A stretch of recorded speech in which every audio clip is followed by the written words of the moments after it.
Ternyata kita punya anggaran 500 triliun buat berantas kemiskinan, tapi sayangnya banyak dihabisin cuma buat perjalanan dinas dan rapat di hotel. Hal ini disampaikan sama Menteri Pan-RB. Beliau bilang dana pemerintah sebanyak ini tuh harusnya disalurin buat ngentasin kemiskinan secara langsung ke masyarakat. Tapi kebanyakan malah dipakai buat rapat di hotel sama studi banding tanpa ngasihin kebijakan yang jelas. Beliau ngasih contoh di kementeriannya yang sehari bisa didatengin 10 Pemda buat konsultasi. Satu Pemda bisa bawa 5-10 orang. Akomodasinya bisa mencakup biaya tiket pesawat, hotel, makan, uang saku, dan lain-lain.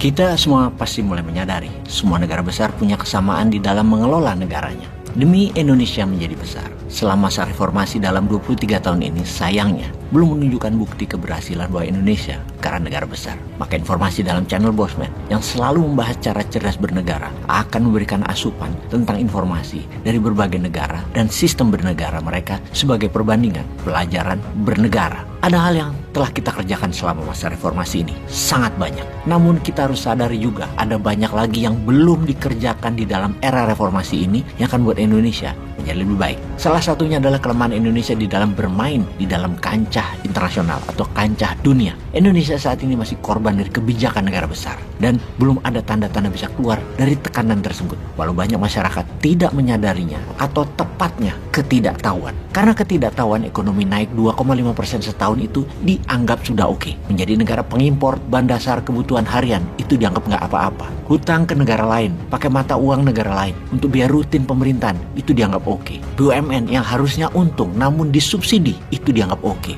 Oke karena ketidakfahaman, oke karena ketidaktahuan. Namun kalau tahu, kalau membandingkan dengan perusahaan yang ada lebih dari 1000 perusahaan di dunia yang lebih besar di BUMN yang tidak pernah merugi dan tidak pernah shareholdernya menambah equity, maka malu sebenarnya kita melihat cara BUMN dijalankan sekarang ini. Bahkan pegawai BUMN harusnya juga sadar bahwa mereka bukan pebisnis sebenarnya karena cara dagangnya pakai fasilitas, bukan pasar bebas yang survival, yang fit, yang hidup, yang cocok. BUMN sangat tidak relevan terhadap zaman, tidak adaptif. Padahal sektor bisnis yang digarapnya, apalagi birokrasi pemerintahan, banyak donnya, banyak nggak bolehnya, banyak aturan yang membatasi, bukan untuk hal yang produktif. Bayangkan, dana setiap tahun 500 triliun itu dihabiskan hanya untuk rapat-rapat kunjungan kerja yang hasilnya tidak ada, tidak langsung, namun didiamkan, bukan diperbaiki. Mending buat memperbaiki ekonomi atau mengentaskan kemiskinan seharusnya, bukan buat rapat-rapat, buat perjalanan dinas. Tapi ya beginilah, karena ketidaktahuan pemimpin dan ketidakfahamannya masyarakat, ya dianggap wayengono, seharusnya begitu. Ini harus kita ajarkan, ini harus kita ingatkan.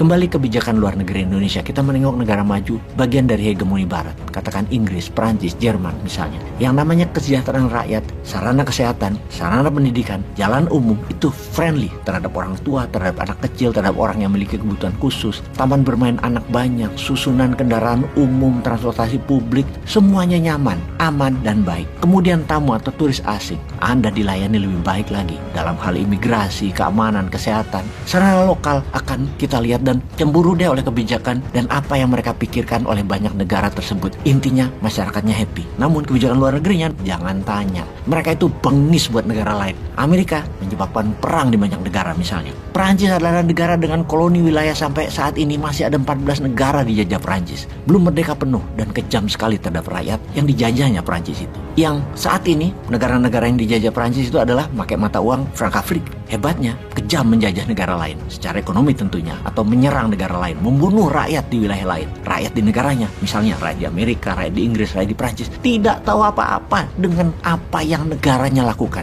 Mereka ramah tamah saja terhadap sesama. Rakyat Prancis tidak tahu bahwa negaranya masih menjajah wilayah Republik Kongo, Burundi, Chad, kemudian mengeduk dengan sadis kekayaan alam dan kendali negara-negara itu. Rakyat Prancis juga tidak tahu bahwa separuh aset 14 negara tersebut devisanya ditaruh di Prancis, yang mana kalau ditarik keluar miskin langsung ke Prancis. Dan uang devisa negara jajahan itulah yang jadi uang untuk membangun Prancis. Kan kejam. Begitu juga Amerika yang merampok Irak, merampok Libya, merampok Suriah, dan banyak rakyatnya gak sadar bahwa uang negaranya adalah hasil jarahan, uang haram. Ibarat bapaknya korupsi di eselon atas bea cukai dan pajak, anaknya gak tahu berapa orang dirugikan dan berapa negara dirugikan. Asik-asik aja pamer moge, Rubicon. Ya seperti itulah kira-kira ilustrasinya. Ayahnya punya kebijakan dalam negeri di kantornya, di bea cukai atau di pajak, ambil hak negara, ambil hak rakyat. Namun kebijakan luar negeri, keluarganya pamer dengan duit jarahan. Sementara Indonesia juga ada anehnya. Kebijakan luar negeri Indonesia tuh lemah, baik banget sama negara lain. Apa aja diminta, dikasih.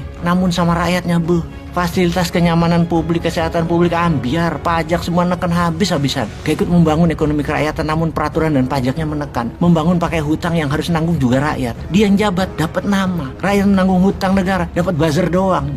Terbalik sama negara besar lainnya. Kejam keluar, baik ke dalam. Kita cupu keluar, memble ke dalam. Ampun dah.